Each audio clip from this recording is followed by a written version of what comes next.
Mechanical engineering ஃபீல்டில் அதிகமான salary earn பண்ணணும்னு நினைக்கிறவங்க இந்த 3 டிப்ஸை ஃபாலோ பண்ணுங்கள். First number 1 mind set.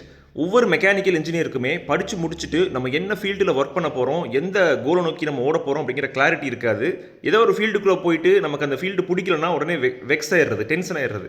இந்த ஃபீல்டு நமக்கு சூஸ் பண்ண தப்பு, நம்ம இந்த ஃபீல்டில் இருக்கக்கூடாது, அல்லது இந்த ஃபீல்டு நம்ம கிளிக் ஆகலை அப்படின்ற ஒரு தவறான முடிவு எடுக்கிறாங்க. ஸோ ஒரு புல்லட் ப்ரூஃப் மைண்ட் செட் ஒவ்வொரு மெக்கானிக்கல் இன்ஜினியருக்கும் இனிஷியலே தேவைப்படுது. தனக்கான துறை எது, ஃபீல்டு எது, செக்மெண்ட் எது, டொமைன் எதுன்னு ஐடென்டிஃபை பண்ணுறதுக்கு ஒரு சின்ன போராட்டம் நம்ம பண்ண வேண்டியது இருக்கும். எதிராக நமக்கு சூட் ஆகும் அப்படிங்கிறதுல ஒரு சின்ன ஒரு கன்ஃபியூஷன் இருந்துகிட்டே இருக்கும்.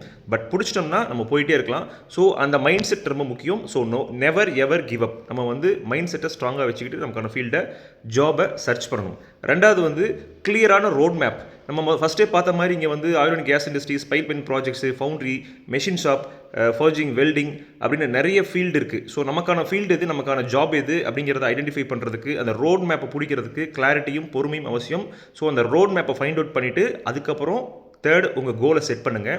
நாம் என்னவா வரணும், நாம் ஒரு ப்ராஜெக்ட் லீடராக வரணும், ஒரு quality control or quality assurance மேனேஜராக வரணும், ஆர் ஒரு வெல்டிங் இன்ஸ்பெக்டராக வரணும், டிசைன் இன்ஜினியராக வரணும், இந்த கம்பெனியில், இந்த செக்மெண்ட்டில், இந்த ஃபீல்டில் வரணுங்கிற கோலை ஃபிக்ஸ் பண்ணுங்கள்.